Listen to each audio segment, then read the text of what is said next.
Good morning class 10th। आज हम political party chapter number 6 में चैलेंजेस टू पॉलिटिकल पार्टीज़ से डिस्कस कर रहे हैं।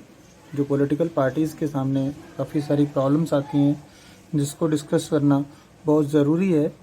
उसके बिना हम ये नहीं समझ सकते कि पॉलिटिकल पार्टीज़ किस तरीके से वर्क करते हैं, क्या क्या उसका ट्रीटमेंट होता है। पॉलिटिकल पार्टीज़ के सामने जो चैलेंजेस आते हैं, जो प्रॉब्लम्स वो फेस करते हैं, वो हम यहाँ पर डिस्कस कर रहे हैं। तो सबसे पहला है लैक ऑफ इंटरनल डेमोक्रेसी।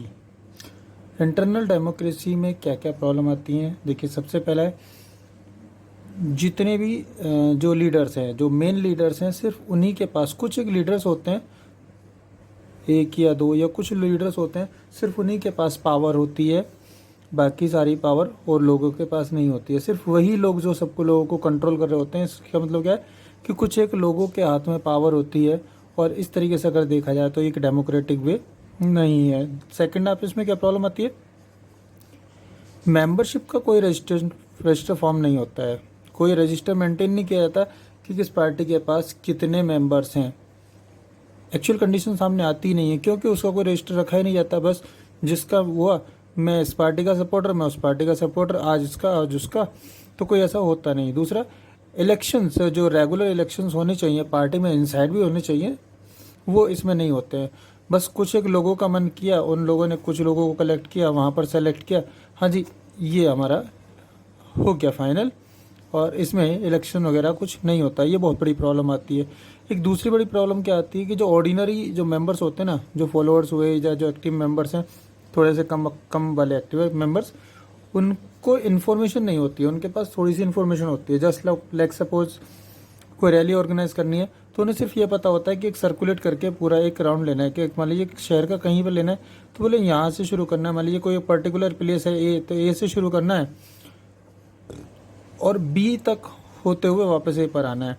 लेकिन उसको ये नहीं पता है कि वो सी पर भी होकर जाना है या नहीं जाना है, या डी पर होकर जाना है या नहीं जाना है। ऐसा कुछ वहाँ पर मेंशन नहीं होता है, क्योंकि उनके पास पूरी इन्फॉर्मेशन नहीं होती। उन्हें सिर्फ इतना पता होता है कि ए से होकर जाना है और बी से होते हुए वापस ए पर आना है।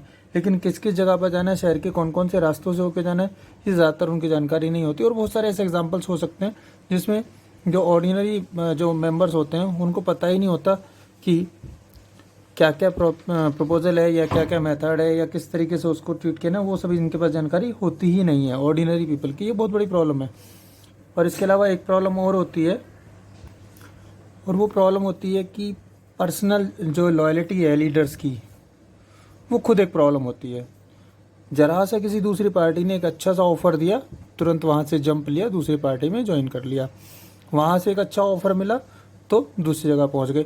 अब जब लीडर जाएगा तो जो एक पर्टिकुलर, जो कुछ पर्टिकुलर लीडर होते हैं, उनके कुछ पर्टिकुलर फॉलोअर्स भी होते हैं, तो अब उनके साथ में क्या होगा, उसके जो फॉलोअर है वो उनके साथ में जाएंगे।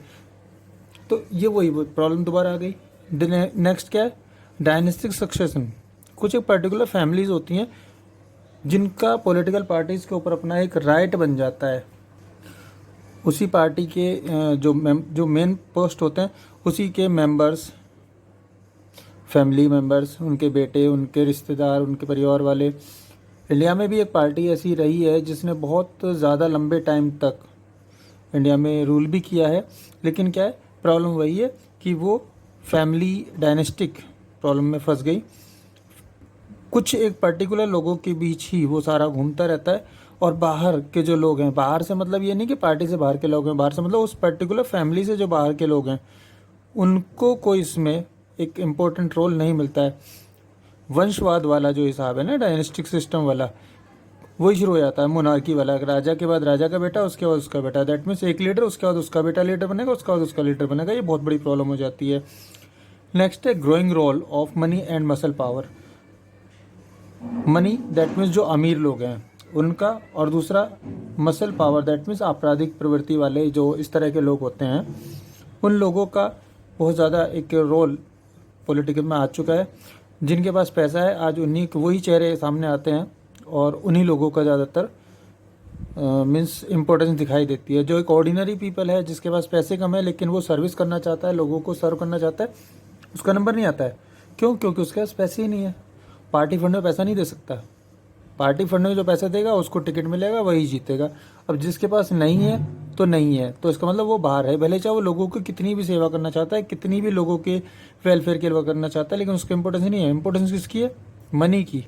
या वो जो रफियन है, जो आपराधिक प्रवृत्ति का है वो आदमी, क्योंकि वो मारेगा, पीटेगा, दबाएगा, धमकाएगा, लेकिन टिकट ले जाएगा, और टिकट ले जाएगा तो एट लास्ट माल प्रैक्टिस से जीत भी जाएगा। लैक ऑफ मीनिंगफुल चॉइस, लोगों के पास अच्छी चॉइस नहीं होती। क्यों चॉइस नहीं होती? क्योंकि जो काम करने वाले लोग हैं उनके पास काफ़ी सारे ऐसे हैं जिनके पास मनी पावर नहीं है, इनके पास मसल पावर नहीं है, तो उन लोगों का नंबर ही नहीं आ पाता।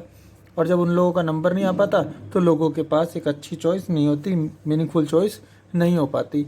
तो ये क्या है, ये पॉलिटिकल पार्टीज़ के सामने कुछ चैलेंजेस हैं जिनको दूर किया जाना चाहिए। और अगर ये दूर किया जाए तो जो पॉलिटिक्स है वो बहुत ज़्यादा अच्छी हो जाएगी, बहुत ज़्यादा एक, मैं कहना चाहूँगा कि ट्रू मिरर की तरह हो जाएगी। लेकिन अनफॉर्चुनेटली ऐसा नहीं हो पाता है, और ये एक बड़ी प्रॉब्लम है जो हमें फेस करनी